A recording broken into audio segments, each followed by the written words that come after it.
They stripped him, beat him, threw him into a pit with no water. Then they sat down to eat. He screamed, begged, cried, but they ignored him like he was already dead. Their own brother. They sold him for 20 silver coins, the price of a slave. He vanished that day, a teenager with dreams, buried alive by the people who shared his blood. But what they didn't know was that God had already written the ending.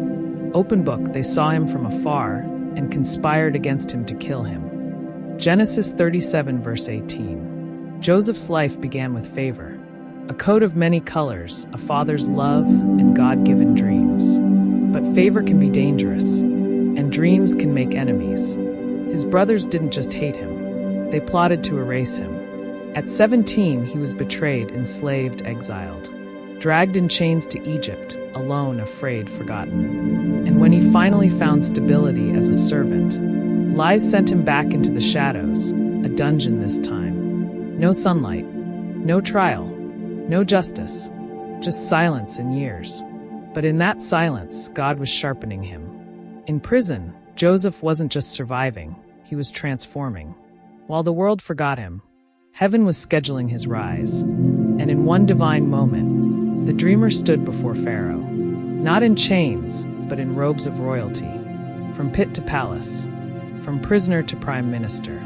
And one day, face to face with the same brothers who destroyed him, Joseph didn't seek revenge. He wept, and then he said, "Open book, you meant evil against me, but God meant it for good." Genesis 50 verse 20, ESV. Some pits are preparation. They feel like punishment, but they lead to purpose. Betrayal doesn't break destiny.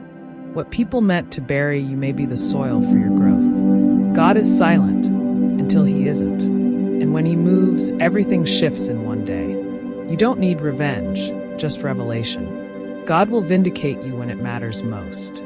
If you feel trapped in a dark season, if the people who should have protected you turned against you, if your dream feels buried, don't give up, because God specializes in comebacks no one sees coming. Even when man writes you off, heaven holds the pen. You may be in the pit now, but the palace was always part of the plan.